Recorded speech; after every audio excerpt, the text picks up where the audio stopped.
ভরাট কৌতূহল নিয়ে সামনে এগোতেই দেখি পূর্বকে। তার চোখ মুখ রাগ যেন উপচে পড়ছে, ফর্সা মুখশ্রী লাল হয়ে উঠেছে। আমাকে দেখা মাত্রই তার রক্তিম চোখজোড়া খানিকটা স্বাভাবিক হতে শুরু করে। তড়িৎ বেগে তিনি দৌড়ে এসে আমার গালে হাত রাখেন, পা জাকুলা করে তুলে নিয়ে সামনে আগান। আকস্মিক কাণ্ডে হতভম্ব হয়ে তাকিয়ে আছি পূর্বের দিকে। পূর্বের থেকে দৃষ্টি সরিয়ে চারিপাশে তাকাতেই বড় চাচু, মেজো চাচু এবং চাচিদের রাগান্বিত মুখপান নজরে আসে। বুঝলাম না তারা এত রেগে কেন, তবে আপাতত আমার কৌতূহলতা কমে গিয়ে জন্ম নিয়েছে মনে এক দল লজ্জা। আমি নিম্ন কণ্ঠে বলি, পূর্ব কি করছেন? নিচে নামান, বড়রা আছে এখানে, প্লিজ নামান আমায়। কোলে তুলেছেন কেন? পূর্বের কোনো জবাব এলো না আমার করা প্রশ্নে। সে নিজের মতো আমায় কোলে নিয়ে সামনে এগোয়। সোফার কাছে গিয়ে সোফায় বসিয়ে দিয়ে তিনি আমার পাশে বসে হাত শক্ত করে ধরেন। অনেকটা অস্থির কণ্ঠে তিনি বললেন, doctor please check her immediately. পূর্বের কথায় সামনে দৃষ্টি দিই। একজন সাদা এপ্রনধারী লোক বসা, কাঁচা পাকা চুলের সংমিশ্রণ ঘটেছে মাথায়, বার্ধক্যের ছাপ শরীরে বহমান।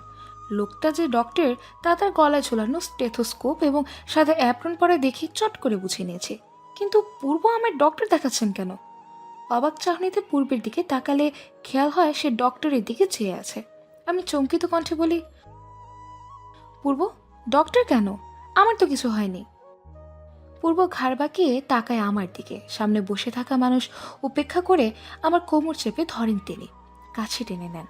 লজ্জায় কণ্ঠনালী কাঁপছে বোধ হয়, যার কারণে তাকে জোর গলায় কিছু বলতেও পারলাম না। পূর্ব মাথা নিচু করে ধরা কণ্ঠে বললেন, হয়েছে, অনেক কিছু হয়েছে তোর, চুপ থাক প্লিজ। পূর্বের হাতটা কোমর থেকে সরাতে নিলে সে রক্তিম চাহনি দেয়, যার ফলস্বরূপ ঢোক গেলে ডক্টরের দিকে তাকায়। কিছুই বুঝতে পারছি না, কিন্তু এখন আমার উত্তর পাওয়া সম্ভব হবে বলে মনে হচ্ছে না।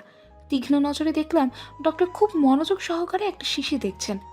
তিনি আমার কাছে এসে নরম কণ্ঠে বললেন, মা, তোমার ডান হাতটা দেখি। রোবটের মতো বিনা বাক্যে আমি আমার ডান হাতটা ডক্টরের কাছে এগিয়ে দিই। তিনি আমার হাতে সিরিঞ্জ দিয়ে অল্প কিছু রক্ত নেন। আরেকবার ডানে ঘুরে পূর্বের দিকে তাকাতে দেখি সে চোখ মুখ খিচে আমার হাতের দিকটা তাকিয়ে আছেন, যেন সিরিঞ্জ আমার হাতে নেয় তার হাতে দিচ্ছে। মৃদু হেসে ফের হাতের দিকে দৃষ্টি দিয়ে রক্ত নেওয়া শেষ। ডক্টর একজনকে ইশারা করে বললেন রক্তে ভরা সিরিঞ্জটা নিতে। একজন যুবতী মেয়ে এগিয়ে এসে সিরিঞ্জ নিয়ে যায়।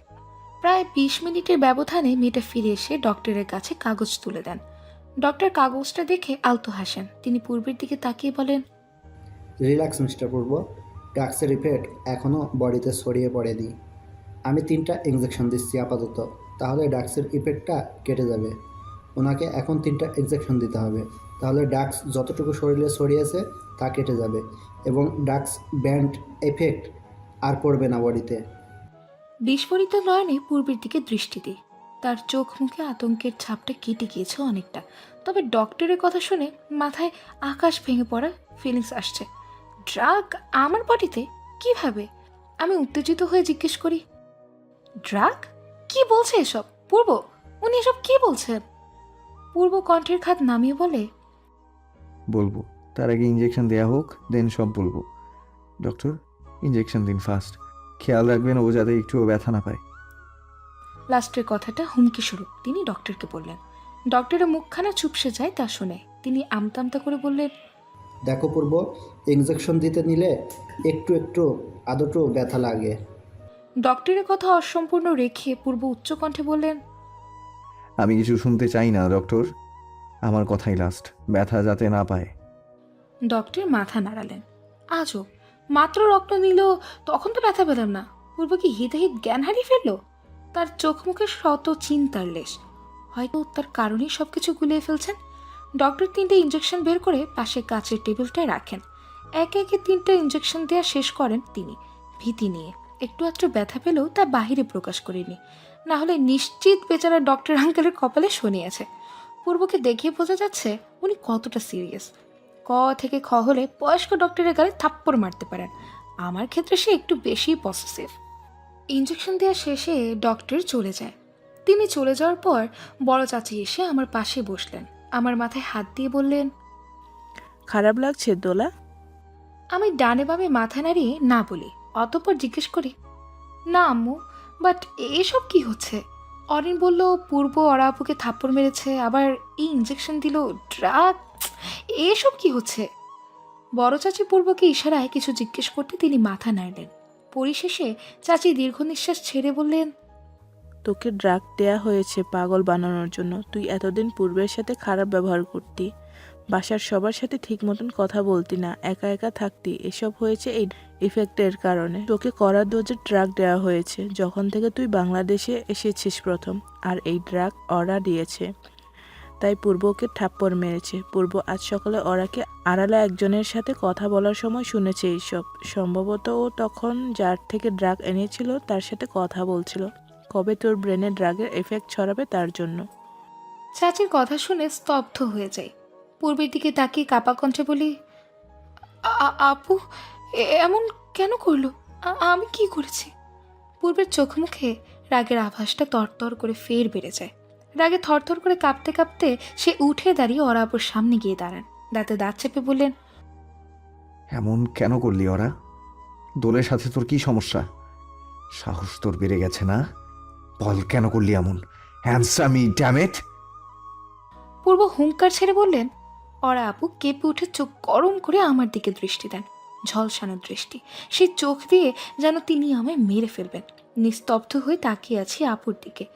মেজো চাচি এবার কান্নারত কণ্ঠে বলেন, কেন করলি এমন? ওরা কি ক্ষতি করেছে দোলা? কেন তুই ওর এত বড় ক্ষতি করতে গেলি? ওরা আপু এবার মুখ খুলল, রাগান্বিত কণ্ঠে বলল, পূর্বকে ভালোবাসি আমি প্রচন্ড পরিমাণে। দোলাকে পূর্বের পাশে দেখলে ইচ্ছে করে সব কিছু ধ্বংস করে দিই। তার কারণেই দোলা যখন বাংলাদেশে আসে তখন থেকে কড়া ডোজের ড্রাগস দেওয়া শুরু করি। প্রথম প্রথম কোনো কিছু করিনি, কিন্তু পরবর্তীতে আমি দোলার মাইন্ড নিজের কন্ট্রোলে নেওয়ার জন্যই কড়া ডোজের ড্রাগস দিই। অতপর ওর মনে পূর্বের জন্য থাকা ভালোবাসার অনুভূতিকে একটু একটু করে ভুল প্রমাণিত করার চেষ্টা করি।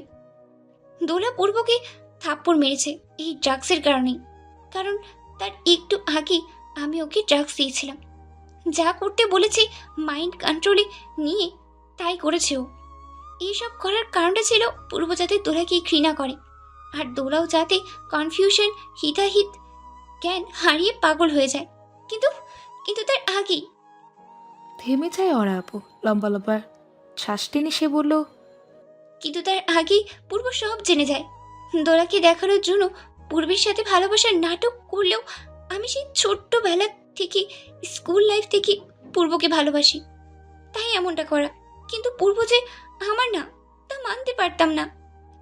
ঠাস করে দুইটা থাপ্পড় পড়ে ওরা আপুর গালে। মেঝো চাচা দিয়েছেন। তিনি আগে কাঁপতে কাঁপতে বললেন, তাই বলে দোলার ক্ষতি করবি তুই? এই তোর ভালোবাসা? এতটাই নিচে নামিয়ে দিয়েছে তোর এই থার্ড ক্লাস ভালোবাসা? ছি, লজ্জা করছে আমার। এই শিক্ষা দিয়ে বড় করেছি আমি তোকে। বেরিয়ে যাই বাড়ি থেকে। এই বাড়ি বা এই এলাকার 30 সীমানায় যেন তোর ছায়া না দেখি। চলে যা তো ওরা। ওরা আপু কেঁদে দেন, আকুতি মিনতি করেন, কিন্তু কেউ তার কথা শুনলেন না। যাওয়ার আগে আপু আমার কাছে এসে পা ধরে মাফ চায়। নির্বাক হয়ে তাকে বলি, ক্ষমা করে দিয়েছি। ওরা আপু চলে যেতেই মেঝো চাচি কান্নায় ভেঙে পড়েন। মেঝো চাচা অরিনও কাছে। তাদের মেয়ে এবং বোন ছিল, যতই রক্ত সম্পর্ক না হোক। আমি এই দৃশ্য দেখে উপরে চলে যাই। সন্ধ্যাক্ষণ, চারিদিকে আধারের পর্ব বিরাজমান। হিমেল হাওয়া গায়ে এসে লেগে ভালো লাগা তৈরি করে দিয়ে যাচ্ছে। আজ অরা আপুর করা কর্মে পুরো আবরার মঞ্জিল নিস্তব্ধতায় ধারণ করেছে। কেউ মেনে নিতে পারছে না আপুর এই ব্যবহার। পূর্ব বাসা থেকে বেরিয়ে গিয়েছেন সেই মুহূর্তে। কোথায় গেছেন জানা নেই, আর না তাকে ফোন দেয়। তাকে ফোন দিয়ে জিজ্ঞেস করার মতো মন মানসিকতা আমার মাঝে আপাতত বিদ্যমান নেই। বেলকনি থেকে রুমে প্রবেশ করার পরপরই পূর্ব রুমে আসেন। ক্লান্ত দেখাচ্ছে তাকে। আমার দিকে গভীরতর এক দৃষ্টি দিয়ে তিনি কাবার্ডের কাছে চলে যান।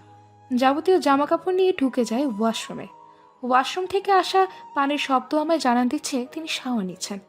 কিছু সময় বাদে পূর্ব টাওয়ালে নিজের মাথা মুছে ব্যালকনিতে গিয়ে আসেন টাওয়াল। বেডের কাছে গিয়ে নিজের পরনের টি শার্ট খুলে টান টান হয়ে শুয়ে পড়লেন। আমি চুপচাপ দাঁড়িয়ে তার কর্মকাণ্ড দেখছি। দোল, এদিকে আয় তো। গুটি গুটি পায়ে তার কাছে এগোতেই তিনি হাত ধরে হ্যাচকা টান দিয়ে তার উন্মুক্ত বুকে ফেলে দেন। বুকে মাথা চেপে ধরেন। পূর্বকে দেখে মনে হলো তিনি মনে মনে বেশ আহত অরাপুর এই আচরণে। আমি জিহ্বা দিয়ে ঠোঁট ভিজিয়ে ক্ষীণস্বরে বলি, পূর্ব, আই লাভ ইউ। চটপট আমায় ছেড়ে উঠে বসলেন তিনি, চোখে পানি। তিনি হতবিহ্বল হয়ে বললেন, কি বললি? আরেকবার বল। ভালোবাসি আপনাকে। পূর্ব তৎক্ষণাৎ আমায় বুকের সাথে চেপে ধরেন। কিছু সময় যেতে তিনি আমার ঘাড়ে চুমু দিয়ে শীতল কণ্ঠে বললেন, আজকে তোকে ভালোবাসতে চাই, অনুমতি দিবি? আমি কিছু না বলে শক্ত করে তাকে জড়িয়ে ধরি লজ্জায়। তিনি আমার মৌনতা দেখে হাসলেন। বেড়ে শুয়ে দিয়ে আমার ওপর হালকা ভর দিয়ে তিনি আমার ওষ্ঠদ্বয়ের মাঝে ডুবে যান। সূচনা করেন এক নতুন অধ্যায়ে, নতুন রূপে পথ চলার রাস্তা, ভালোবাসাময় এক নব্য অধ্যায়। ভোরের স্নিগ্ধ আলো পৃথিবীর পৃষ্ঠে প্রবেশ করেছে মাত্র। বিরাট আকাশে আজ ফালি ফালি শুভ্র মেঘের আনাগোনা, নীল আকাশপানে শুভ্র রঙের ছড়াছড়ি, মন কাড়া দৃশ্য একই বলে হয়তো। শুভ্র রাঙা সকালের মিষ্টি বাতাস গায়ে এসে বাড়ি খাচ্ছে। মনে অনুভব হচ্ছে অন্যরকম ভালো লাগা। পাখির কিচিরমিচির শব্দে চারিপাশ হয়ে উঠেছে মুখরিত। বদ্ধ চোখজোড়া খুলতেই পূর্ব দিকে দৃষ্টি দেয়াতে দৃশ্যমান হয় পৃথিবীতে প্রবেশ করে কমলা হলুদ রঙের মিশ্রণ সূর্যের। সে নিজ মনে পৃথিবীতে আলো দেয়াতে ব্যস্ত। টাওয়াল দিয়ে ভেজা চুলগুলোকে আলতো স্পর্শে মুছতে মুছতে ভোরের প্রাকৃতিক সৌন্দর্য বিলাসে ব্যস্ত আমি। টাওয়ালটা ব্যালকনিতে মেলে দিয়ে আর চোখে রুমে দৃষ্টি দিতেই নজরে আসে পূর্বের সুঠাম দেহ। কালো ব্ল্যাঙ্কেটে কোমর অবধি ঢাকা, পিঠ উন্মুক্ত। কালো বেডশিটের মাঝে ধবধবে ফর্সা শরীর চকচক করে ফুটে উঠেছে।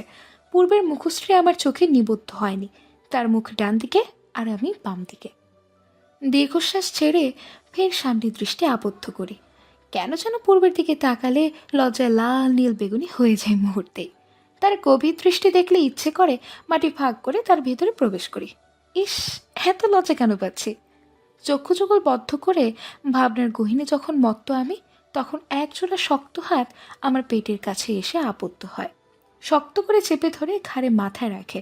শিউরে উঠে কাপা কণ্ঠে বলি, পূর্ব। চাপদাড়ি দিয়ে পূর্ব আমার ঘাড়ে আলতো স্পর্শ করেন। ধারালো খানেক দাড়ির খোঁচায় ব্যথায় কুকিয়ে উঠে নরম কণ্ঠে বলি, কি করছেন? ব্যথা পাচ্ছি আমি। পূর্ব ঘাড় থেকে নিজের মুখ তুললেন। আমার গালের সঙ্গে তার গালের সংস্পর্শ করিয়ে অতি শীতল কণ্ঠে বললেন, ঘুম থেকে কখন উঠেছিস? আধ ঘন্টা হবে। কেন, আপনি কখন উঠলেন? মাত্রই। আবার আগে ওঠার জন্য তোকে কি শাস্তি দেওয়া যায় বলতো? আমি ভ্যাবাচাকে খেয়ে বলি, অদ্ভুত, এখানে শাস্তি দেওয়ার কি আছে? পূর্ব মিহি কণ্ঠে বললেন, সব কিছু যদি নতুন করে শুরু করি একসাথে, তাহলে এটা কেন বাকি থাকবে? আমি বুঝতে না পেরে বললাম, কিসের কথা বলছেন? পূর্ব নিশ্চুপ। কাঁধে হাত দিয়ে তিনি একটানে নিজের দিকে ঘুরিয়ে নেন। তার সেই বিশ্ববিখ্যাত গভীরতর ঘোর লাগা দৃষ্টি দিয়ে তাকিয়ে আছেন। এক পর্যায়ে তিনি আমার কোমরে হাত দিয়ে পাজা কোলা করে তুলে নিতে আমি হকচকে বলি, আরে আরে, কোলে নিলেন কেন? কোথায় নিয়ে যাচ্ছেন? পূর্ব সামনে এগোতে এগোতে ধীর কণ্ঠে বললেন, আমার আগে ঘুম থেকে ওঠার অপরাধে তোকে দ্বিতীয়বার শাওয়ার নিতে হবে। অ্যান্ড আমার সাথে তুই আগে ঘুম থেকে উঠে আমার ঘুম নষ্ট করেছিস। পূর্বের কথায় আমার গলা শুকিয়ে কাট, লজ্জায় লাল নীলে পরিণত হয়ে গিয়েছি বোধ হয়। আমি অস্ফুট স্বরে বললাম, না পূর্ব, প্লিজ, আমি কিন্তু চিৎকার দেব। পূর্ব হাঁটার বেগ কমিয়ে দিলেন, কণ্ঠের খাত নামিয়ে বললেন, দে, প্রবলেম কি? তুই নিজেই লজ্জায় পড়বি। সবাই যখন এসে চিৎকার করার রিজন জানতে চাইবে, তখন কি বলবি? ভ্রু চেয়ে প্রশ্ন করলেন তিনি। আমি কাঁদো কণ্ঠে বলি, আপনি একটা চরম অসভ্য লোক।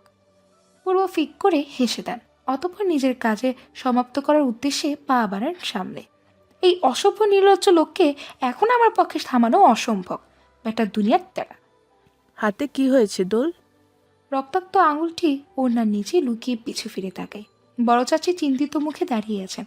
আমি জোরপূর্বক হাসি দিয়ে বলি, কিছু না মামুনি, জাস্ট একটু গুঁতো লেগেছিল। মামুনির চোখ মুখে চিন্তার রেশখানি কমল না। তিনি উদ্বিগ্ন হয়ে বলেন, সে কি, কিভাবে? আর তুই কিচেনে কি করছিস এত সকালে? ব্রেকফাস্ট বানাতে এসেছিলাম। দেখো শেষ, হাতে তেমন কোনো গুরুতর চোটই পাইনি। আচ্ছা বলো তো, আর কিছু বানাবো কিনা? মামুনি দ্রুত পায়ে আমার কাছে এগিয়ে আসলেন, চিন্তিত কণ্ঠে বললেন, তুই রান্না করতে এসেছিস কেন? বাড়িতে সার্ভেন্ট আছে, আমি আর তোর চাচি আছি। যা রুমে যা। তুই কিচেনে এসেছিস জানলে পূর্ব বাড়ি মাথায় তুলবে। আমি আলতো হেসে বলি, কিছু বলবে না তিনি, এবারের বউ হিসেবে এতটুকু করার তো আমার দায়িত্ব। মামুনি একবার হাসলেন, আদর কণ্ঠে বললেন, হয়েছে, আর কোনো দায়িত্ব পালন করতে হবে না, যতটুকু করেছিস যথেষ্ট। তাছাড়া তুই এই বাড়ির বউ না, মেয়ে। পূর্বের সাথে বিয়ে হয়েছে বলে কিছু পরিবর্তন হবে না, তুই আগে যেভাবে থাকতি সেভাবেই থাকবি। এখন বের হ তো কিচেন থেকে। পূর্ব উঠছে, উঠলে ওর জন্য কফি নিয়ে যা, তোর জন্য। আমি মাথা নাড়িয়ে হ্যাঁ বলি। মামুনি অন্য কাজে ব্যস্ত হতে কাটা আঙুলটা বের করি। ফল কাটতে গিয়ে অসাবধানতা বশত কেটে গিয়েছে। পূর্ব দেখলে আমায় বকে আস্ত রাখবে না নিশ্চিত। শুকনো ঢোকিলে মামুনির চক্ষু আড়ালে রক্ত ধুয়ে কফি বানাতে গিয়ে চলতে উপরে চলে যায়। শাওয়ার নিয়ে শেষে পূর্বের জরুরি এক মিটিংয়ে থাকায় তিনি আমায় রুমে থাকতে বলে লাইব্রেরি রুমে চলে যান। আর সেই ফাঁকে নিচে চলে আসি আমি। রুমের কাছে এসে চোরা চোখে রুমে উকিঝুঁকি দিতেই আমার দৃষ্টি আবদ্ধ হয় বেলকনিতে। শুভ্র রঙের পর্দার আড়ালে স্পষ্টরূপে দেখা যাচ্ছে পূর্বকে। কানে ফোন লাগিয়ে অন্য হাত নাড়িয়ে সিরিয়াস কণ্ঠে কথা বলছেন। স্বস্তির শ্বাস ফেলে রুমে ঢুকে পড়ি। আমার উদ্দেশ্য টি টেবিলের ওপর কফিটা রাখবো আর এক দৌড়ে রুম থেকে বেরিয়ে যাব পূর্বের অগোচরে। সিরিয়াসলি কথা বলছেন যেহেতু, তাহলে 1 ঘন্টার আগে ফোন থেকে আলাদা হবে না তিনি শিওর।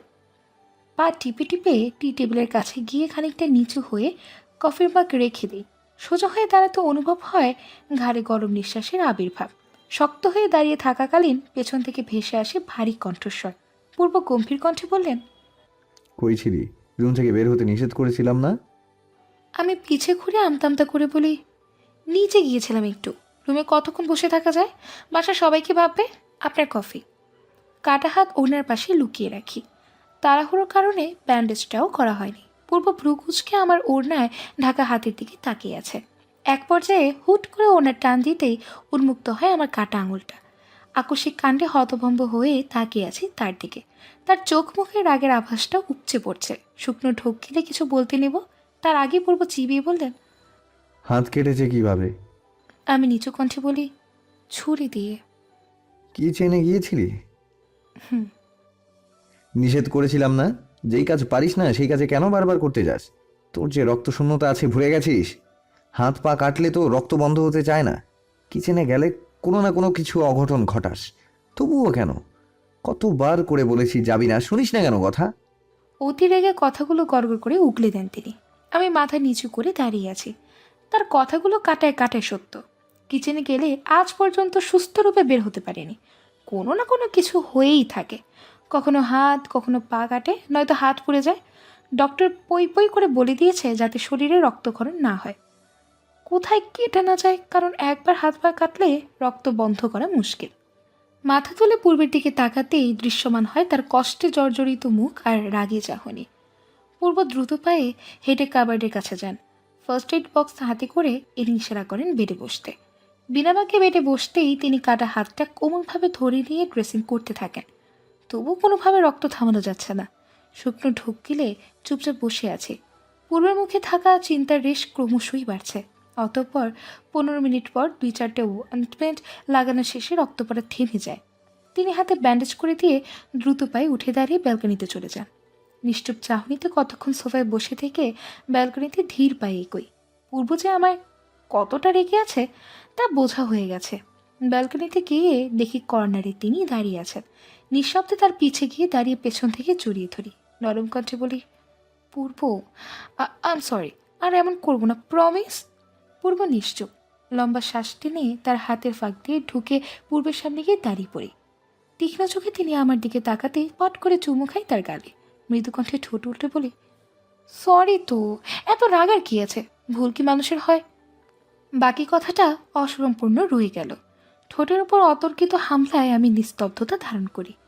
পূর্ব আমার মাথার পেছে হাত দিয়ে আরেক হাত বহমান রাখেন কোমরে। নিজের অধর যুগল দিয়ে আয়ত্ত করে নেন আমার ওষ্ঠদ্বয়।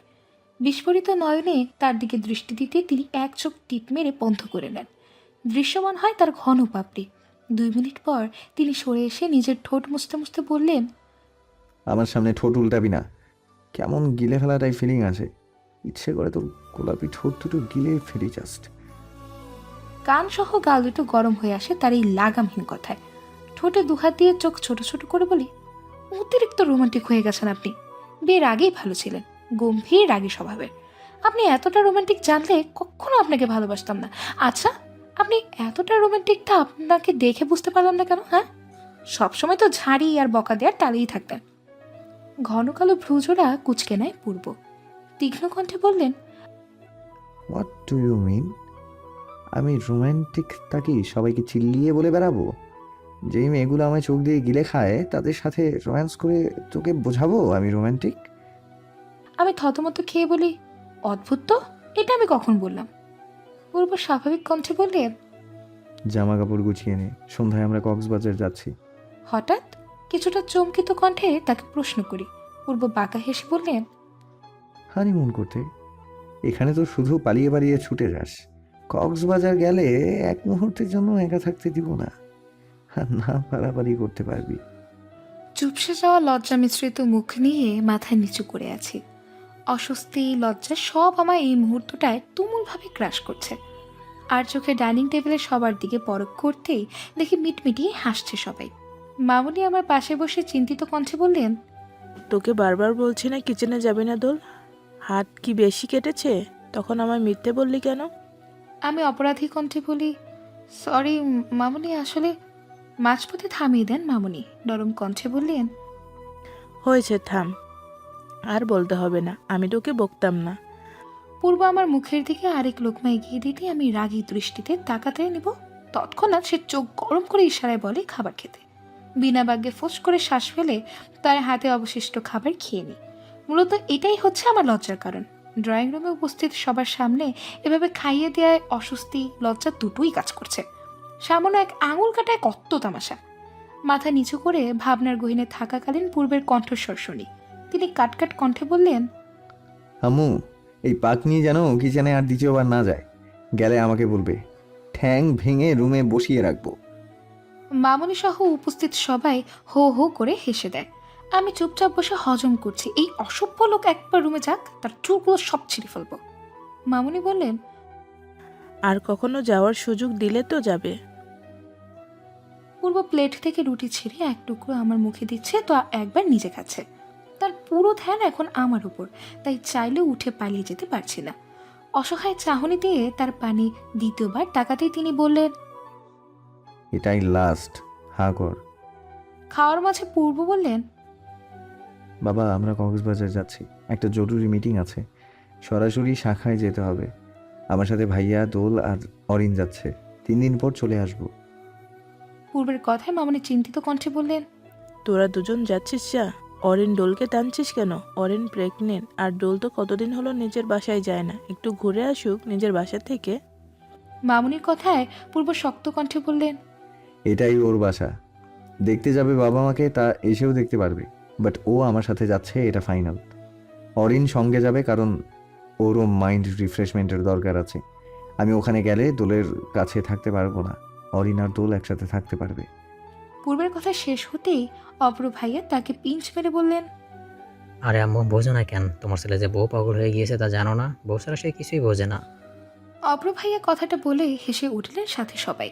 পূর্ব আর চোখে কড়া দৃষ্টি নিক্ষেপ করে অভ্র ভাইয়ার দিকে। এতে ভাইয়া থতমত খেয়ে হাসি থামিয়ে দিয়ে বললেন, আরে অদ্ভুত তো, বড় ভাই হই তোর, এভাবে তাকাস কেন? সম্মান দিয়ে তাকাবি, বুঝছিস? পূর্ব এমন একটা ভাব করলেন যেন সে কিছুই শোনেনি। অভ্র ভাইয়া বিরক্তি সুরে বললেন, শালার তেরা একটা ছোট ভাই হয়ে জন্মাইছে। দুই ভাইয়ের এরূপ আচরণ ফের আরেক দফা হাসির রোল পড়ে। মামনিকে বলে উঠে চলে আসে। পূর্বের ওপর রাগ লাগছে। কিছু সময় আগের ঘটনায় লজ্জায় কোথাও লুকিয়ে যেতে মন চাইছে কখনো। বেটে পা ঝুলিয়ে বসার ঠিক 3-4 মিনিট পর পূর্ব রুমে আসেন। তাকে দেখে রাগ তরতর করে বেড়ে যায়। বেড থেকে এক লাফে দাঁড়িয়ে তার সামনে যাই, দুহাত দিয়ে তার কলার টেনে ধরে তিক্ত কণ্ঠে বলি, আপনি আপনি খুব খারাপ মানুষ পূর্ব। পূর্ব স্বাভাবিক, সে নিজের দু পকেটে হাত গুজে দিয়ে শান্ত কণ্ঠে বললেন, কেন? সবার সামনে খাইয়ে দেওয়ার কি ছিল? হ্যাঁ, আমার আঙুল কেটেছে, হাত না। জানেন কতটা লজ্জা পড়েছিলাম সবার সামনে? এখানে লজ্জা পাওয়ার কি আছে? তুই আমার ওয়াইফ, সেই হিসেবে খাইয়ে দেওয়াতে লজ্জা পাওয়ার কি আছে? স্ট্রেঞ্জ। তীক্ষ্ণ চাহনি দিয়ে প্রশ্ন করলেন তিনি। হতাশ হয়ে দীর্ঘশ্বাস ছাড়ি। কাকে বোঝাচ্ছি আমি? এই নির্লজ্জমান লোককে, যার কিনা লজ্জার ল পর্যন্ত নেই। তাকে কিভাবে বোঝায়? ছোটকাল থেকে যারা আমাদের দুজনকে ভাই বোনের নজরে দেখেছে, আজ তারাই যদি দেখে আমরা হাজব্যান্ড ওয়াইফ, ব্যাপারটা জঘন্যতর। কোমরে কারো হাতের স্পর্শ টের পেতেই সামনে তাকাই। পূর্ব মৃদু ভঙ্গিতে হাসছেন, নিবিড়ভাবে জড়িয়ে নিয়ে ভ্রু নাচিয়ে বললেন, কি ভাবছিস? আমি থতমত খেয়ে বলি, কিছু না, ছাড়ুন, কাজ আছে। পূর্ব ছাড়লেন না, দুহাত দিয়ে শক্ত করে জড়িয়ে ধরে এক পর্যায়ে বাজা কোলা করে তুলে নেন। হতভম্ব হয়ে তার তাকিয়ে তাকিয়ে আছি। পূর্ব আমায় বেডে নিয়ে শুয়ে দিয়ে আমার ওপর উবু হয়ে বসেন, গালে হাত রেখে নরম কণ্ঠে বললেন, স্নিগ্ধ পরি কি জানে তার প্রেম কুঞ্জ শহরে ডুবে গিয়েছি তার মাথার প্রেমিক হয়ে? তার শীতল চাহনিতে যে আবার হৃৎপিণ্ড তোলপাড় শুরু হয়, তার কোমল মিষ্টি কণ্ঠস্বর শুনে বুকে প্রেমের ঝড় বয়ে যায়। তার মধুর রূপ দেখলে ইচ্ছে করে সেই রূপের মাধুরীতে মিশে একাকার হয়ে যায়। মুগ্ধ নয়নে তাকিয়ে তার সমস্ত কথাগুলো বুকে গেঁথে রাখি। পূর্বের বলা বিশেষ বিশেষ লাইনগুলো শুনলে ইচ্ছে করে সারা জীবন শুধু তার মুগ্ধকর কণ্ঠে একই কথাগুলো শুনে যায়। পূর্ব মাথা নিচু করে দুই গালে শব্দ করে চুমু খান। কপালে চুমু খেয়ে নাকে নেমে এসে আলতো করে চুমু খেয়ে পাশে শুয়ে পড়েন। আমার এক হাত তার হাতের মাঝে আবদ্ধ করে শীতল কণ্ঠে বললেন, আমার স্নিগ্ধ পরীর সৌন্দর্য পৃথিবীর সকল অপ্সরী পরী হুরদের কাছে ফিকে পড়ে যায়। তার রূপ চোখ ঝলসানো, তাকে ভালোবেসে মন কোঠরে স্থাপন করে নিজেকে পৃথিবীর সব থেকে ভাগ্যবান পুরুষ মনে হয়। ইউ নো হোয়াট স্নিগ্ধ পরী, আমি হচ্ছি পৃথিবীর সকল ভাগ্যবান পুরুষদের মধ্যে অন্যতম, কারণ আমার কাছে স্নিগ্ধ পরী আছে। মাঝে মধ্যে বিশ্বাস হয় না, কল্পনা লাগে সবকিছু। মনে হয় জেগে হারিয়ে ফেলবো না তো তোকে, আমায় কখনো ছেড়ে যাবি না তো? পূর্ব খানিকটা করুণ স্বরে বললেন, চোখ দিয়ে সুখের অশ্রু পেয়ে পড়ে আমার। তার হাতটা শক্ত করে চেপে ধরি, নরম কণ্ঠে বলি, যতদিন বেঁচে আছি আপনার সাথে থাকবো, কখনো ছেড়ে যাব না, প্রমিস। পূর্ব ভুবন ফোলানো হাসি দেয়, এক হাতে আমায় আঁকড়ে ধরেন শক্ত করে, পাড়ি দেন এক ভালোবাসার সাগরে, যে সাগরে শুধুমাত্র ভালোবাসা এইটে সেটে আছে। মনোমুগ্ধকর আজানের ধ্বনি কানে এসে বাড়ি খেতেই চোখ পিটপিট করে খুলি। মাথার নিচে শক্ত কিছুর আভাস মেলে, চোখ মেলে পূর্ণ দৃষ্টিতে তাকাতে নজর আসে পূর্বের ঘুমন্ত মুখখানি। সে ঘুমে বিভোর, সিল্কি কিছু চুল কপালের সামনে পড়ে আছে। সাবধানে চুলগুলোকে পিছে ঠেলে দিয়ে তার কপালে আলতো করে চুমু খাই। তার উন্মুক্ত বুকে ব্ল্যাঙ্কেট টেনে দিয়ে উঠে চলে যাই ওয়াশরুমের উদ্দেশ্যে। শাওয়ার শেষে অজু করে নামাজ পড়া শেষ করে ব্যালকনিতে চলে যাই। মিষ্টি বাতাস এসে গায়ে বাড়ি দিয়ে যাচ্ছে। সাদা ওড়না মাথায় চেপে কাঁধ ব্যাধ হাতে নিয়ে পূর্ব লাগেজের চেইন লাগিয়ে বললেন, সব কিছু ঠিক আছে? আর কিছু নিবি? আমি সেদিকে তাকিয়ে ফোন হাতে নিতে নিতে বলি, হুম। আচ্ছা চল, ড্রাইভারকে বলে দেবো না লাগেজ গাড়িতে রাখতে। মাথা নাড়িয়ে তার পাশে গিয়ে দাঁড়াই। রাত 9টা বাজে। জরুরি কাজ থাকায় আজ রাতে কক্সবাজার রওনা দিতে হবে। নিচে এসে সবার থেকে বিদায় নিয়ে গাড়িতে উঠে বসি। অরিন আর অভ্র ভাইয়া আলাদা গাড়িতে করে পেছনে আছেন। পূর্ব সিট বেল্ট লাগিয়ে দিয়ে নিজের সিটে বসে পড়লেন। গাড়ি স্টার্ট দেওয়ার পর আমার দিকে আর চোখে তাকিয়ে বললেন, ঘুম পাচ্ছে না? আমি চোখ বাঁকিয়ে বলি, দুপুর থেকে সন্ধ্যা পর্যন্ত তো ঘুমিয়েই কাটিয়েছি, আর কি ঘুমাবো। হাহ। পূর্ব হাসলেন। জানালার বাহিরে দৃষ্টি দিয়ে মুগ্ধ নয়নে দেখতে থাকি রাতের প্রকৃতিরও সৌন্দর্য যেন দ্বিগুণ বৃদ্ধি পায় রাতের শহরের। ঘোলাকা দৃষ্টিতে তাকিয়ে থাকা অবস্থায় হাতে হ্যাচকা টান পড়ে। হতবিহ্বল হয়ে ডানে তাকাতেই দেখি পূর্বকে। রাস্তার সোডিয়ামের আলোয় তার মুখচ্ছবি স্পষ্ট হচ্ছে। পূর্ব বললেন, বাহিরে মাথা দিচ্ছিস কেন? এটা কতটা রিস্কি জানিস? আমি নিম্নস্বরে বলি, সরি। তাই বলে এভাবে টান দিতে হবে? ডাক দিলেই তো হতো।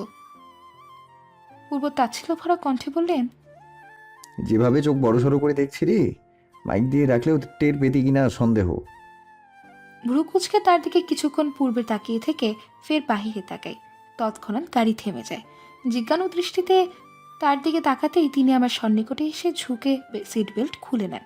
অতঃপর হাত ধরে টেনে এনে তার কোলে বসিয়ে দিয়ে আমি সহ আমার এবং তার সঙ্গে সিট বেল্ট লাগিয়ে দেন। আমি হকচকে বলি, আরে আরে, আশ্চর্য তো! কি করছেন? কোলে বসাচ্ছেন কেন? আর দুজন একই সিট বেল্ট, শ্বাস নিতে কষ্ট হবে। পূর্ব এক হাতে আমায় জড়িয়ে ধরে অন্য হাতে স্টিয়ারিংয়ে রেখে গাড়ি চালানো শুরু করেন। তীক্ষ্ণ চোখে একবার তাকে ফিসফিসিয়ে বললেন, আই ডোন্ট ওয়ান্ট তুই আমি ছাড়া অন্য কোনো কিছুতে মনোযোগ দিয়ে দেখিস। দেখার হলে আমাকে দেখ, অন্য কিছুতে এতটা গভীর দৃষ্টি দিলে তা পূর্ণ মানবে না। আমি চোখ মুখ কুচকে বলি, আপনি জেলাস? অবভিয়াসলি। আর কোনো কথা মুখ দিয়ে বের করলাম না। কোনো কিছু বলে লাভ নেই। পুরো রাস্তায় পূর্বের বুকে মাথা এলিয়ে চুপচাপ বসেছিলাম, ঘুম নেই চোখে। এই সময়টা পূর্ব 1 মিনিটে কমপক্ষে 10 বার আমাকে দৃষ্টি দিয়েছেন, যার কারণে আমি তাকে কড়া কণ্ঠে বলেছি আর একবার তাকালে আমি নিজের সিটে গিয়ে বসবো। অতবার তিনি আর তাকাননি, তবে হাঁসফাঁস করেছেন এক নজর দেখার জন্য। বাকি পুরোটা সময় তার দিকে এক দৃষ্টিতে তাকিয়েছিলাম আমি। অতঃপর দীর্ঘ সময় বাদে আমরা গিয়ে পৌঁছাই কক্সবাজারে। গাড়ি থেকে নামার 10 মিনিট আগে ঘুম কাবু করে নিয়েছিল আমায়। ঢুলু ঢুলু পায়ে হাঁটতে গিয়ে পড়ে যেতে নিলেই পূর্ব বাহু ধরে হ্যাচকার টানে কোলে তুলে দেন। রুমে এসে বেডে বসিয়ে দিয়ে খাবার অর্ডার করে নিজের বুকের সাথে চেপে ধরে। খাওয়ানো শেষ করে গায়ে পাতলা কম্বল টেনে দিয়ে কপালে উষ্ণ ছোঁয়া দিয়ে ঘুমোতে বলে চলে যান তিনি। ব্যাস এতটুকুই মনে আছে আমার। তারপর ঘুমে বিভোর আমি। দোলাকে রুমে ঘুম পাড়িয়ে দিয়ে পূর্ব বেলকনিতে এসে দাঁড়ায়। ফোন বের করে কাউকে ফোন দিয়ে বলল, সব কিছু রেডি? জি স্যার। ওকে ফাইন, রেডি থাকো, আমি আসছি। ওপাশ থেকে মেয়েলি কণ্ঠস্বর। পরিশেষে মেয়েটি অতি চিন্তিত কণ্ঠে বলল, স্যার প্লিজ রিকোয়েস্ট, আপনি যাবেন না। লাইফ রিস্ক আছে এতে। আপনার কিছু হলে দোয়েল ম্যামের কি হবে? পূর্ব ধরা কণ্ঠে বলল।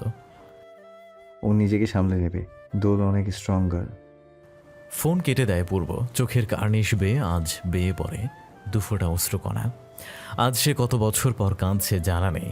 29 বছরের জীবনে এসে কাঁদছে সে। নিজের স্নিগ্ধ পরীর থেকে দূরে থাকতে হবে তা ভেবে বহু দূরে।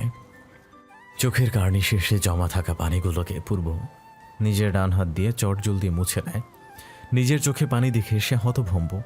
দোলার প্রতি কতটা দুর্বল সে এই অশ্রুজল তার সবচেয়ে বড় প্রমাণ। কাঁধ বাঁকিয়ে সে রুমের দিকে দৃষ্টি দেয়। বিছানায় গুটিসুটি মেরে ঘুমিয়ে আছে দোলা। পূর্বের হঠাৎ ক্লান্তি লাগে প্রচুর। সে ফোন পকেটে থেকে বের করে লিবাকে মেসেজ টাইপ করে বলল, নট নাও লিবা, I am tired, I will come at night. Text send করে ক্লান্ত দেহ নিয়ে সে বিছানার দিকে এগিয়ে যায়। একটা ঘুম প্রয়োজন। আজ তার গোয়েন্দা বিভাগের ক্যারিয়ার জীবনের সবচেয়ে বড় একটা দিন। টেরোরিজম টিম বাংলাদেশে এসেছে তাদের উদ্দেশ্য সফল করতে প্রায় 20 বছরের ট্রেনিং নিয়ে। এদের সাথে লড়াই করা অনেকটা বাঘের কাছে নিজেকে সঁপে দেওয়ার মতো। টেরোরিজম টিমের সবাই 20 বছর খাওয়া দাওয়া ভুলে শুধুমাত্র ট্রেনিং নিয়েছে। একদম কোনো অভিজ্ঞতা ছাড়া তাদের সাথে লড়তে যাওয়া মানেই মৃত্যু। বাংলাদেশের বিভিন্ন ফোর্স কাজে লেগে গেছে ইতিমধ্যে। মৃত্যুর ভয় থাকলেও তাদের এই মুহূর্তে দেশ রক্ষা করাটাই বিশাল ব্যাপার। পূর্ব আগে থেকেই জানতো ওরা এসেছে, তাই কক্সেস বাজার চলে আসে সে। এখানে ওর কোম্পানির একটা শাখা সহ গোয়েন্দা বিভাগের মেইন শাখাটাও এখানে অবস্থিত। ওদের টিমকে দায়িত্ব আরোপ করা হয়েছে পেছন থেকে হামলা করতে, যাতে কোনো রক্তক্ষরণ ছাড়া টেরোরিজম টিমের লিডার প্যানেলের সবাইকে ধরে ফেলতে পারে। বাকিদের সামলাবে পুলিশ এবং র্যাব। পূর্বের সম্পূর্ণ বিশ্বাস আছে তারা টেরোরিজমদের খুব সহজেই ধরে ফেলবে। যেহেতু জাইন আকবর আছেন, কিন্তু ওর ভয় হচ্ছে তার কিছু হয়ে গেলে দোলাকে কে সামলাবে। তাছাড়া দোলার পাশে অন্য কেউ আসুক তা মেনে নিতে পারবে না সে। সে কোনো মহান প্রেমিক নয়, তার সম্পদ একান্তই তার। সকল চিন্তা সাইডে রেখে পূর্ব দোলাকে আষ্টে পৃষ্ঠে জড়িয়ে ধরে ঘাপটি মেরে ঘুমিয়ে পড়ে। মাথা ব্যথা করছে তার চিন্তায়। মৃত্যুর ভয়টা বারবার নাড়াচাড়া দিয়ে উঠছে। মৃত্যু আসলে সে সাদরে গ্রহণ করবে, কিন্তু তার স্নিগ্ধপুরের কী হবে? পূর্ব তো চায় সে দোলার সাথে বার্ধক্যের ঢলে পড়া চামড়া, শুভ্র রঙের চুল, দাঁত ছাড়া মারি সেই বয়স অবধি থাকুক। নিজের ওপর ভারী কিছু মনে হতেই কাঁচা ঘুম ক্ষণের মাঝেই ভেঙে যায়। কপাল কুঁচকে চোখ খুলতেই সর্বপ্রথম নজরে আসে আমার পূর্বে স্নানরত ঘুমন্ত চেহারা। ক্লান্তি নেমে আসা চেহারা ঘুমে বিভোর। ভারী নিঃশ্বাস এসে বাড়ি খাচ্ছে আমার গালে। পূর্ব আমার উপর হাত পা উঠিয়ে দিয়ে নিশ্চিন্তে ঘুমোচ্ছে। প্রথম সময়টা বিরক্ত এবং রাগ লাগে ঘুম ভেঙে দেওয়ার কারণে, কিন্তু পরক্ষণেই তার সুদর্শন চেহারা দেখে সব ফুস। রাগ বিরক্তি নিমিষেই গায়েব। আচ্ছা, একটা মানুষ এতটা সুদর্শন রূপে কিভাবে হতে পারে? হঠাৎ পূর্ব চোখ মুখ কুঁচকে নেয়। আমার কোমরে থাকা ডান হাত দিয়ে তিনি আরো নিবিড়ভাবে আমায় জড়িয়ে নেন তার সাথে। ঘুমের ঘরে এমনটা করেছেন তা বুঝতে দেরি নেই। অতঃপর তার ঘুম নষ্ট করতে ইচ্ছে জাগলো না। পূর্বের দিকে তাকিয়ে থাকতে থাকতে ফের ঘুমিয়ে যাই। পরবর্তী ঘুম ভাঙে আসরের আজানের শব্দে। হুড়মুড়িয়ে উঠে বসি। ইস, জোহরের নামাজটাও পড়া হলো না। মলিন মুখে ডানে তাকাতেই দেখি পূর্ব পায়ের উপর পা তুলে কফি খাচ্ছেন আর আমার দিকে চেয়ে মৃদু হাসি দিচ্ছেন। ভ্রু কুচকে তাকাতেই তিনি বললেন, এতক্ষণে ঘুম ভাঙলো ম্যাম? সেই সকালে ঘুমিয়েছিলে? আমি চোখ মুখ কুচকে বলি, ঘুম অনেক আগেই ভেঙেছে আমার, শুধুমাত্র আপনার জন্য। কথাটা অর্ধসম্পূর্ণ রেখেই চুপ হয়ে যায়। পূর্ব তীক্ষ্ণ চাহনি দিয়ে আমার দিকে তাকিয়ে আছেন। আরেক চুমুক কফি খেয়ে প্রশ্নোত্তর কণ্ঠে বললেন, আমার জন্য? নেক্সট কি? থেমে গেলে কেন? সেন্টেন্স কমপ্লিট কর। আমি আমতামতা করে বলি, কিছু না। পূর্ব হাতের কফির মাগটা টেবিলে রেখে আমার দিকে এগিয়ে আসেন। বেডে বসে পড়ে বাম হাতে ধরে হ্যাচকা টান দিয়ে নিজের কোলে বসিয়ে কোমর জড়িয়ে ধরেন। ঘাড়ের নিচে নাক দিয়ে ঘষে শীতল কণ্ঠে বললেন, ওড়না ছাড়া তোকে কিন্তু অতিরিক্ত হট লাগে স্নিগ্ধ করি।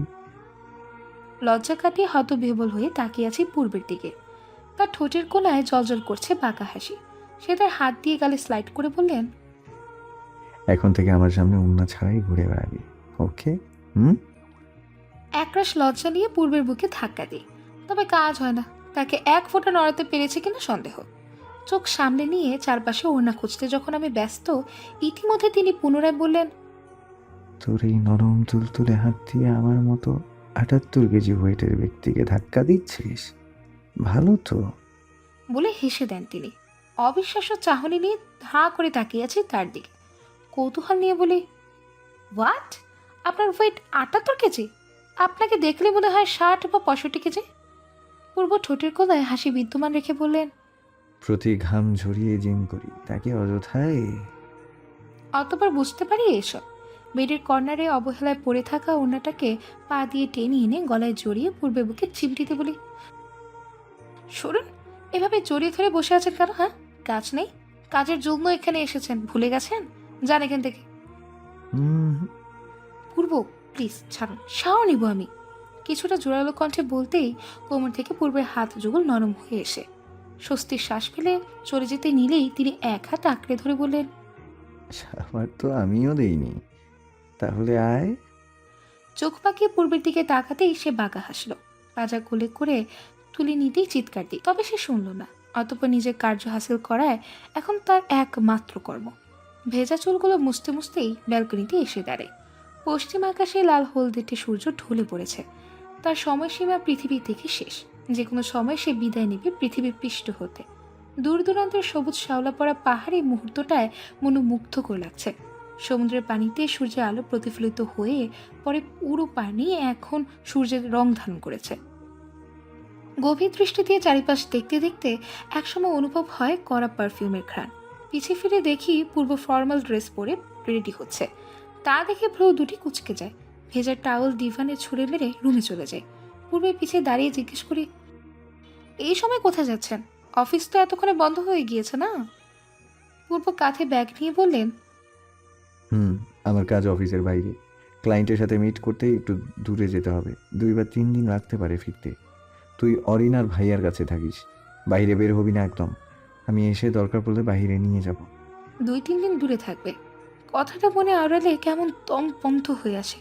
অসহায় চাহনি দিয়ে পূর্বের দিকে তাকাতে সে 2 কদম এগিয়ে এসে আমার দুগালে আদর স্পর্শ দিয়ে বললেন, একদম মন খারাপ করবি না, এসে পড়বো আমি। ঠিক মতো খাওয়া দাওয়া করবি, নিজের খেয়াল রাখবি, হেয়ালি করবি না নিজের প্রতি। আমি অশ্রুসিক্ত নয়নে মাথা নাড়িয়ে হ্যাঁ বলি। কেন যেন বেশ খারাপ লাগছে। মনে হচ্ছে খারাপ কিছু হতে চলেছে, খুব খারাপ কিছু। পূর্বকে আপাতত দূরে যেতে ইচ্ছে করছে না একটু। আমি ধরা কণ্ঠে বলি, না গেলে হয় না? আমি না গেলে কে যাবে? অরিন প্রেগনেন্ট, ভাইয়ার ওকে প্রয়োজন। ভাইয়াকে পাঠাই কিভাবে? প্রেগনেন্সির টাইমে একজন ওয়াইফের সবচেয়ে বেশি দরকার পড়ে তার হাজবেন্ডের। আর আমি এসে পড়বো তো। শেষের কথাগুলো কাপা কণ্ঠে বললেন তিনি। এতে ভয়টা দ্বিগুণ হয় আমার। চুপচাপ 2 পা এগিয়ে তাকে জড়িয়ে ধরি। আলতো কণ্ঠে বলি, আমাকে কি আপনি কোনো মিথ্যে কথা বলছেন পূর্ব? আমার এত খারাপ লাগছে কেন? পূর্ব ভরকে যাওয়া কণ্ঠে বললেন, না, মিথ্যা বলার কি আছে? খারাপ লাগছে কারণ দূরে যাচ্ছি, তাই হয়তো। চলে আসবো কথাটা বলার সময় আপনার কণ্ঠ কাঁপলো কেন? এমনি, তেমন কিছু না। নিজের খেয়াল রাখিস, আমার দেরি হচ্ছে। আমি মলিন কণ্ঠে বলি, নিজের খেয়াল রাখবেন পূর্ব। পূর্ব চলে যায় দ্রুত, তবে মাঝপথে পিছু ঘুরে তিনি শীতল কণ্ঠে বলেন, স্নিগ্ধ পরি যদি জানে সে আর নেই, ফিরে আসবে না আর কখনো, বহু দূরে পাড়ি দিয়েছে সে, তাহলে স্নিগ্ধ পরি যেন অশ্রু বিসর্জন না দেয়। এতে সে যে দূরে গিয়েও প্রচণ্ড কষ্ট পাবে, জ্বলে পুড়ে ছারখার হয়ে যাবে সে। তড়িৎ বেপকে চলে যায় পূর্ব। অস্থিরতা নিয়ে সেদিকে চেয়ে আছি। কি বলে গেলেন তিনি? স্নিগ্ধ পরি তো তিনি আমায় সম্বোধন করতেন, তাহলে সে কে? পূর্ব নয় তো? 2 দিন কেটে গিয়েছে আজ, পূর্বের কোনো খোঁজ নেই, না দিয়েছে কোনো ফোন কল, না কোনো মেসেজ। এই 2টা দিন কিভাবে কেটেছে তা একমাত্র আমি নিজেই জানি। আপেল কেটে দিয়ে অরিনের দিকে এগিয়ে দিই। হঠাৎ টিভিতে একটা নিউজ শুনে স্তব্ধ হয়ে যায়। ঝাপসা দেখতে শুরু করি। একসময় শখ সামলাতে না পেরে ব্রেন কাজ করা বন্ধ করে দেয়। টলে পড়ি মাটিতে। শেষবার চোখ দুটো পূর্বকেই খুঁজছিল। নিস্তব্ধ দৃষ্টি। চারিপাশ থেকে ভেসে আসছে শত মানুষের কান্না। প্রিয়জন হারানোর ব্যথায় কেউ কেউ লুটিয়ে পড়ছে মাটিতে, আবার কিছু মানুষ ব্যস্ত তাদের প্রিয়জনের লাশ খুঁজতে। চোখে অশ্রুতে টলমল করছে। কক্সবাজারে এসে আমরা যেই হোটেলে উঠেছি সেই হোটেলটা আপাতত লাশ দিয়ে ভরপুর। কারো সন্তান হারানোর বেদনা, কারো তো ভালোবাসার মানুষটি চলে যাওয়াতে আত্মচিৎকার। হোটেলের গ্রাউন্ড ফ্লোরে সারি সারিভাবে লাশ সাজানো রয়েছে। এখানে মোট 150 জনের লাশ তো হবেই। বাক্যহীন দৃষ্টি নিয়ে কাপ্পা পায়ে এগিয়ে আসি সামনে। সঙ্গে সঙ্গে 2জন লোক এসে আমার সামনে 2টা লাশ রেখে দেয়। সাদা কাফনে মোড়ানো 2টি লাশের দিকে নিস্তব্ধ দৃষ্টি চেয়ে আমি। প্রিয়জন হারানোর তীব্র ব্যথা আজ আমি চরমভাবে অনুভূত করছি। শূন্য দৃষ্টি নিয়ে লাশ দুটোর দিকে তাকিয়ে, এমন কেন হলো? একটু কি ভিন্ন হতে পারতো না? আল্লাহকে আমায় নিয়ে গেলে পারতেন না? বুকে চাপ অনুভব হয়। হাঁটু কেড়ে মাটিতে বসে চিৎকার করে কেঁদে দিই। বাস্তবতায় এত কঠিন কেন? লাশ দুটো আর কারণ নয়, আমার দাদু এবং বড় ভাইয়ের মতো অন্যতম একজন ব্যক্তি অরণ্য ভাইয়া। কাঁদতে কাঁদতে হেঁচকি উঠে গেছে। তখনই পেছন থেকে অভ্র ভাইয়া দৌড়ে এসে ক্রন্দনরত কণ্ঠে বললেন, এভাবে কাঁদিস না দোল, অসুস্থ হয়ে পড়বি, চল এখান থেকে। পূর্ব রুমে একা। পূর্বের কথা মনে পড়তেই উঠে দাঁড়ায়। পায়ে শক্তি আসছে না ঠিক মতো দাঁড়ানোর। অভ্র ভাইয়া তা বুঝতে পেরে আমার হাত ধরে কাঁধে হাত রেখে রুমে এগিয়ে দেন। রুমের কাছে এসে ভাইয়া বললেন, পূর্বের খেয়াল রাখিস, আর নিজের প্রতিও কান্না করিস না। আর আমি লাশ দাফনের ব্যবস্থা করতে যাচ্ছি। অশ্রুসিক্ত নয়নে সায় জানাই। অভ্র ভাইয়া চোখের পানি মুছে দিয়ে চলে যান। তার চোখেও পানি জলজল করছে। এভাবে দাদু, অরণ্য ভাইয়া, তাদের 2জনের হঠাৎ চলে যাওয়া কেউ মেনে নিতে পারছে না। 2 হাত দিয়ে চোখ মুছে ভেতরে যাওয়ার জন্য উদ্যুক্ত হই। পূর্বের কাছে গিয়ে কাঁদা যাবে না, এতে তিনি আরও দুর্বল হয়ে পড়বেন। আমার থেকে শতগুণে বেশি কষ্ট তিনিই পাচ্ছেন হয়তো। দাদুর জন্য তার কষ্টটা কম হলেও অরণ্য ভাইয়ার জন্য সেই কষ্ট দ্বিগুণ হবে। দাদুকে আগে কখনো দেখা বা স্নেহ পাননি তিনি, কিন্তু অরণ্য ভাইয়া, সে তো তার শ্বাস ছিল। গভীর শ্বাস নিয়ে রুমে প্রবেশ করি। নিঃশব্দে দরজা লাগিয়ে এগিয়ে যাই ভেতরে। বেডরুমে যেতেই স্পষ্টমান হয় পূর্বের চেহারা। ক্লান্তি, কষ্ট নেমে এসেছে তার চেহারায়। মাথায় ব্যান্ডেজ, পায়ে এবং হাতের কনিতেও ব্যান্ডেজ করা হয়েছে। মিশনে থাকাকালীন আঘাত পেয়েছে। ডক্টর আপাতত তাকে ঘুমের ইঞ্জেকশন দিয়ে গেছেন, যার ফলে তিনি এখন ঘুমে বিভোর। পা টিপে টিপে তার পাশে গিয়ে বসি। হাত গলিয়ে দিই তার ঘন কালো চুলে। চোখ দুটো আজ বাত মানছে না, টপ টপ করে গড়িয়ে পড়ছে অশ্রুজল। কিছু সময় আগের কথা মনে করি। সেই সময়টায় টিভির নিউজে দেখাচ্ছিল, অবশেষে বাংলাদেশ সরকারের হাতে ধরা পড়ল টেরোরিজমের পুরো টিম। পুরো বিশ্ব আজ বাংলাদেশের প্রশংসা মত্ত। এই মিশনে বিডিবির আর্মি খুব বড় একটা হেল্প করেছেন। গোয়েন্দা বিভাগের সিনিয়র অফিসার ফাহাদ সহ কয়েকজন আহত হয়েছেন, নিহত হয়েছেন অনেকে। তাদের মধ্যে অন্যতম সাবেক আর্মি অফিসার জাহিন আকবর এবং গোয়েন্দা বিভাগের সিনিয়র অফিসার সহকারী অরণ্য রহমান। তাদের মৃত্যুতে গভীর শোক প্রকাশ করেছেন রাষ্ট্রপতি এবং প্রধানমন্ত্রী। এতটুকু শুনেই সব কিছু ক্লিয়ার হয়ে গিয়েছিলাম। পূর্ব কোথায় গিয়েছে, ফোন কেন রিসিভ করছে না, লাস্টের কথাটা কেন বলেছিল, সব ক্লিয়ার হয়ে যায়। তবে তৎক্ষণাৎ দাদু আর অরণ্য ভাইয়ের মৃত্যু আমি নিতে পারিনি। হার্ট দুর্বল থাকার সাথে সাথে অজ্ঞান হয়ে গিয়েছিলাম। অতঃপর জ্ঞান আসার পর অভ্র ভাইয়া বললেন পূর্বে এখন হোটেলে আছে, চাইলে দেখা করতে পারি। কিন্তু তখন আমার মন ছিল দাদু আর অরণ্য ভাইয়ার উপর। তাদের লাশ হলো এক নজর দেখার জন্য ছটফট করেছিলাম। অভ্র ভাইয়া শেষে আমায় বুঝিয়ে না পেরে নিয়ে আসেন গ্রাউন্ড ফ্লোরে। চোখের সামনে আমার দৃশ্যমান হয় শত শত লাশ। অতীতে বিচরণকালীন গালে কারো স্পর্শ অনুভব হয়। মাথা নিচু করে দৃষ্টি পূর্বের দিকে দিতেই দেখি সে অশ্রুসিক্ত নয়নে তাকিয়ে আছেন। কাপা কণ্ঠে বললেন, জানিস স্নিগ্ধপরি, আমার মিশনে থাকাকালীন মনে হয়নি তোকে আবার দেখতে পারবো, স্পর্শ করতে পারবো, কিন্তু ভাগ্যের জোরে আজ আমি তোর কাছে। কিন্তু আমাকে বাঁচাতে গিয়ে অরণ্য মারা গেল। কান্নারত কণ্ঠে তিনি বললেন শেষের কথাটি। আমি মলিন চাহনি দিয়ে তাকিয়ে আছি তার দিকে। লম্বা শ্বাস টেনে নিজেকে স্থির করে বলি, কাঁদবে না প্লিজ। যার হায়াত যতদিন পর্যন্ত আছে সে ততদিন পর্যন্তই বেঁচে থাকবে। আল্লাহ তাআলা যার মৃত্যু যেভাবে লিখেছেন ঠিক সেভাবেই তার মৃত্যু হবে। এটা ঠেকানো কোনো মানুষের পক্ষে সম্ভবই না। আপনি ঠিক আছেন? মাথায় ব্যথা করছেন না তো? পূর্ব ডানে বামে মাথা নাড়িয়ে না বললেন। তার সুস্থ হাতটা দিয়ে আমায় টেনে এনে নিজের বুকে শুইয়ে দেন। 2 দিন পর তার স্পর্শ পেয়ে চুপচাপ গুটিসুটি মেরে শুয়ে থাকি তার বুকে। পূর্ব তার এক হাত আমার মাথায় রাখলেন, অন্য হাত পিঠে রেখে দীর্ঘশ্বাস ছাড়লেন। তার চেহারা না দেখলেও স্পষ্ট অনুমান করতে পেরেছি সে কাঁদছেন। তার কান্না যাতে না দেখি তার জন্যই বুকে টেনে নিয়েছেন। লোকটা নিজের চোখের অশ্রু কাউকে দেখাতে চায় না। আমি চুপ হয়ে থাকি, তাকে তার মতো থাকতে দিই। কিছু সময় নীরবতা পালন করা অতি জরুরি। কিছু নীরবতা মনে টেনে আনা অগাধ শান্তি। অতীতের বিষাক্ত ছোবল হতে নিজেকে দূরে সরিয়ে আনে। কেটে গিয়েছে 1টি সপ্তাহ। কক্সবাজারে নেই আমরা। ঢাকায় এসেছি 2 দিন। সবাইকে সবার লাশ বুঝিয়ে দিয়ে এখানে আসা। অরণ্য ভাইয়া এবং দাদুকে কবর দেওয়া হয়েছে 5টা দিন পার হলো। আপনার মঞ্জিল এখন শান্ত, নিস্তব্ধতা এটে সেটে আছে এখানে। কেউ পারছে না তাদের স্বাভাবিক জীবনে ফিরতে। এদিকে কাল রাতে আমাদের টরন্টো যাওয়ার ফ্লাইট, বহু দেরি হয়ে গিয়েছে। ওইদিকে ক্লাস শুরু হয়ে গিয়েছে আমার। মেডিকেল কলেজ থেকে ফোন এসেছিল, পূর্ব বাহানা দিয়ে সামাল দিয়েছে। কিন্তু সায়ান ভাইয়ের আর্জেন্ট ছিল, তাই তিনি টরন্টো চলে গিয়েছেন। এখন শুধু আমরা 4 জন বাকি। তবে এই পরিস্থিতিতে কিভাবে যাব আল্লাহ মালুম। বাসার সবার মন খারাপ, স্পেশালি বাবার। একদম নিশ্চুপ হয়ে গিয়েছেন তিনি। হাতের বইটা টেবিলে রেখে লম্বা শ্বাস টেনে নি। ভালো লাগছে না কিছু, সব কিছু বিষাদে ছায়া। তার থেকে উঠে দাঁড়ানোর পর কারো পায়ের শব্দ কর্ণকুহুরে ভেসে আসে। কৌতূহল নিয়ে দরজার দিকে তাকাতেই দৃশ্যমান হয় পূর্বের মুখ। ম্লান হেসে তিনি আমার কাছে এসে দাঁড়ান। আমার দুবাহু ধরে টেনে তার কাছে নিয়ে সর্বমুখে চুমু খেয়ে ধীর কণ্ঠে বললেন, ফ্রেশ হয়ে আসছি। বলেই চলে যান কাবার্ডের কাছে। এক সেট কাপড় নিয়ে ওয়াশরুমে ঢুকে দরজা বন্ধ করে দেন। পূর্বে নিত্যদিনের কাজ এটা। বাহির থেকে এসে পুরো মুখ জুড়ে চুমু খেয়ে অতঃপর সে বাকি কাজ সম্পূর্ণ করবেন। ওয়াশরুমের দিকে একবার দৃষ্টি দিয়ে চলে যায় রুমের বাহিরে। সিঁড়ি বেয়ে নেমে এসে কিচেনে চলে আসি পূর্বের জন্য 1 মগ কফি বানাতে। তিনি মুখে না বললেও তার যে এটা প্রয়োজন তা ক্ষণেই বুঝতে পেরেছি। চটপট কফি বানানো শেষে রুমে এসে দেখি পূর্ব এক হাতে ফোন স্ক্রল করছে, অন্য হাত দিয়ে ভেজা চুলগুলো টাওয়াল দিয়ে আলতো হাতে মুছছেন। ধোয়া উড়ন্ত কফি মাগটা নিয়ে তার সামনে এগিয়ে যায়।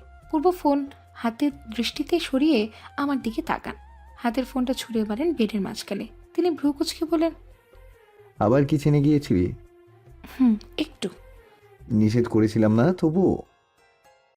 পূর্বকে থামিয়ে দিয়ে ঠোঁট উল্টে বলি, আরে একটুই তো গিয়েছিলাম, জাস্ট 10 মিনিটের জন্য। কিছুক্ষণ ভ্রু কুচকে তীক্ষ্ণ দৃষ্টিতে চেয়ে থেকে পূর্ব আমার হাত থেকে কফি মাগটা নিয়ে বেড সাইড টেবিলে রেখে দিলেন। হাত দুটো টেনে খুঁটিয়ে খুঁটিয়ে দেখছেন। বুঝতে বাকি রইল না তিনি কী দেখছেন। আমি তপ্তশ্বাস ছেড়ে বলি, আমার কোথাও লাগেনি পূর্ব, অল্প কিছু সময়ের জন্যই কিচেনে গিয়েছিলাম। পূর্ব হাত দুটো ছেড়ে দেন, শক্ত কণ্ঠে বললেন, ফার্দার যেন না দেখি কিচেনে যেতে। Got it? ইশারায় হ্যাঁ বলতে পূর্ব বেডে গিয়ে বসেন। আমার হাত ধরে টেনে এনে কোমর জড়িয়ে ধরেন। টাওয়াল এগিয়ে দিয়ে ইশারা করেন কিছু। ক্ষণেই বোঝা যায় কী বলতে চাইছেন তিনি। বিনা বাক্যে তার হাত থেকে টাওয়াল নিয়ে আলতো স্পর্শে পূর্বের অর্ধভেজা চুলগুলোকে মুছে দিই। কাজ সমাপ্ত হলে তিনি কোমর চেপে আমায় তার কোলে বসিয়ে দেন। চোখে দৃষ্টি দিয়ে বললেন, সব কিছু গুছিয়ে নেয়, কাল কানাডা ব্যাক করছি আমরা। আমি খানিকটা ইতস্ত বোধ করে বলি, আর একটু পরে গেলে হয় না? চাচা চাচি মামুনি বাবা আম্মু সবার তো এখন মন খারাপ খুব। আমরা চলে গেলে তো আরও কষ্ট পাবেন। পূর্ব মৃদু হাসতে, হাসির কারণটা আমার বোধগম্য হলো না। আমি কৌতূহল ভরা কণ্ঠে জিজ্ঞেস করি, হাসছেন যে? আর একটু পরে যাওয়ার দরকার নেই। বাবা মা বা কারোরই কষ্ট হবে না, বিকজ ওরা সবাই আমাদের সাথে যাচ্ছে এবার। বিষয়ের ঠোঁট দুটো আপন শক্তিতে আলাদা হয়ে যায়। আমি কাপা কণ্ঠে বলি, সত্যি? পূর্ব ইশারা করে হ্যাঁ বলে। খুশিতে গদগদ হয়ে জড়িয়ে ধরি তাকে। যাক, অবশেষে ওই ভিন দেশে বাবা মা কেমন আছে, চাচা চাচি কী করছে, কষ্ট পাচ্ছে নাকি তারা, এসব ভাবতে হবে না। তারা গেলে আর শূন্যতা বা খারাপ লাগাটা পুনরায় কাজ করবে না। প্রতিদিন আম্মুর ক্রন্দনরত কণ্ঠ শুনে মন খারাপ করতে হবে না। সব কিছু ভাবতেই কেমন প্রশান্তি অনুভূত হচ্ছে। শত কষ্টের মাঝেও ভালো লাগা এলো। রাতের বেলা ডাইনিং টেবিলে বসে সবাই কথার মাঝে ব্যস্ত। কানেটা চাওয়া নিয়ে কথা হচ্ছে সবার মাঝে। তৎক্ষণাৎ আম্মু বলল, যাক, এইবার বাচ্চাদের থেকে দূরে থাকতে হবে না। ভাবতেই ভালো লাগছে, ওরা দূরে থাকলে মনে হয় দুনিয়াটা মিথ্যে। মামুনি সায় জানায়। মিষ্টি হেসে বলল, সেটাই, আর বাংলাদেশে থেকেই বা কী করবো এখন? ফ্যাক্টরি তো আর নেই, নিলামে তো বিক্রি করে দিল। ওদের কাছে থাকলে এখন ভালো থাকবো আমরা। বাবা মায়ের সব শান্তি তো সন্তানের কাছেই। আরও টুকটাক কথা চলতে থাকে সবার মাঝে। আগের আবরার মঞ্জিলের সতেজটা যেন তীরে তিলে ফিরে আসছে। সবার হাস্যমুখের দিকে তাকিয়ে মাথা নিচু করে মুচকি হাসি দিয়ে খাবারে মনোযোগ দিই। রক্তের সম্পর্ক ছাড়া কিভাবে এতটা ক্লোজ হওয়া যায়, তার স্পষ্ট প্রমাণ বাবা, বড় চাচু আর মেজো চাচুর ফ্রেন্ডশিপ দেখেই বোঝা যায়। আম্মুর সাথে ঘন্টাখানেক কথা বলে রুমে আসি। রুমটা পুরো অন্ধকারে ছেয়ে আছে, তবে ড্রিম লাইটের আলোয় স্পষ্ট দেখতে পেলাম ব্যালকনিতে কেউ। নিশ্চিত পূর্ব। বড় বড় পা ফেলে সেখানে চলে যাই। পূর্বের পেছনে দাঁড়িয়ে ক্ষীণ সুরে বলি, পূর্ব। তৎক্ষণাৎ পেছনে ঘুরে তাকান তিনি। কুচকুচে কালো আকাশের দিকে গভীর দৃষ্টি ছিল তার এতক্ষণ যাবৎ। আমাকে দেখা মাত্র এগিয়ে আসেন, গালে হাত দিয়ে বললেন, কই ছিলি? আম্মু রুমে। আপনি এখানে কি করছেন? কিছু না, চল ঘুমাতে। বলতে বলতে কোলে তুলে নেন। দ্বিতীয়বার কিছু বলার সুযোগটা দিলেন না। বেড়ে এনে শুয়ে দিয়ে অপোজিট পাশে তিনি শুয়ে পড়লেন। আষ্টে পৃষ্ঠে জড়িয়ে ধরে গালে গভীর চুমে দিয়ে মিহি কণ্ঠে বললেন, ঘুমিয়ে পড়।